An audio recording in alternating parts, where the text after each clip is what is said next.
I'm going to go over some of the updates that I've done here on the ax24.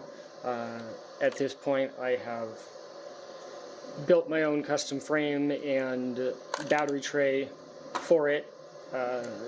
This battery tray kind of helps drop the center of gravities down, as well as the frame actually takes the motor and kicks it at a real good angle. So you can see the skid plate, instead of being down flat, is all tucked up and kicked up at the top up there, which gives a lot better ground clearance going over things, so you're less likely to high center in there. In this kit, what I've done is gone ahead and designed a battery strap here that can clip in on the side over here, and then you can stick your battery over the top and tighten it down. This will fit with a 300 cell, a 450, a 180.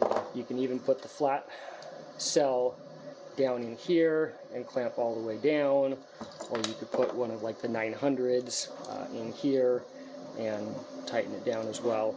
So there's plenty of adjustability there.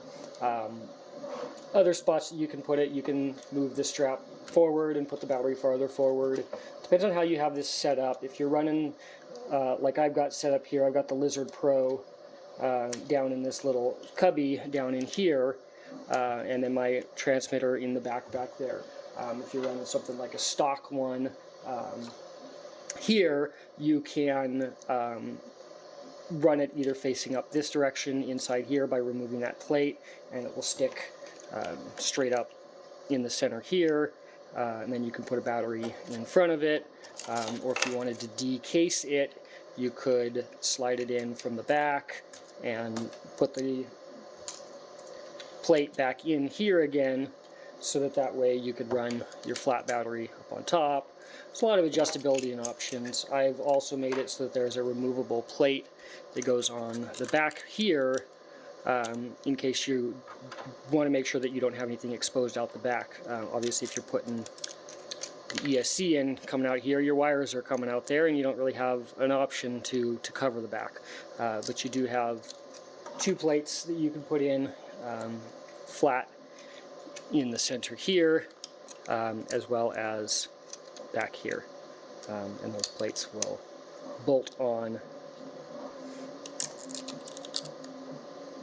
through the side here, or in through those little holes right there if you're running the flat plate, which then you can lay down flat or twist up. And there's also holes here in case you don't like to use this TPU strap. You could use like a regular battery strap in there and just run a battery strap through there and back around again as well. So there's a lot of adjustabilities and options in that there. I have, instead of using the stock transmitter here, I've switched over to this SR315 and pulled it out of its case, and like I said, it's sticking right there in the back, tucked up, flat up against that bottom plate right there. So it's nice and tucked in inside, as well as the Lizard Pro is down underneath there.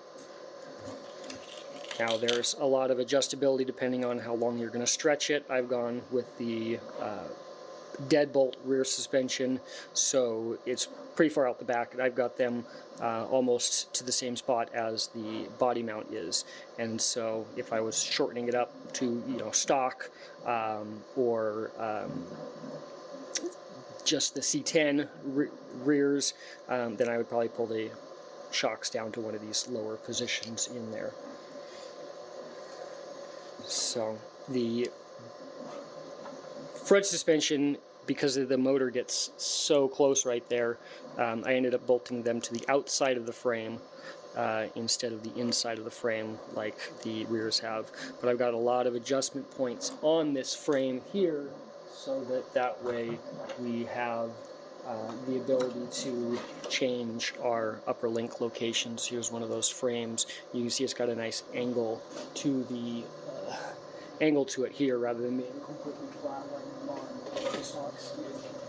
This is it compared to a stock one there, and you can see how much raised the rear suspension is compared to that stock frame. So it has made a huge difference as far as ground clearance goes in the back there.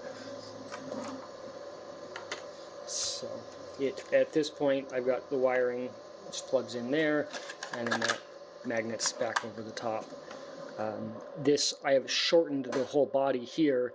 Originally, this here mounts into that location here when it's flat across the back there. But you can see how much overlap I've got on this body. There's enough room to squeeze it up, and then I put a second mounting hole right above it so that that'll hold this flat, since the skid plate is no longer flat anymore. Here it's angled up, so that should help with that. But plenty of flex articulation, real low center of gravity, and then as well you've got a nice high clearance in the back, so that once you start to go over something, it starts to come away rather than continuing to scrape on it as you're going over the top.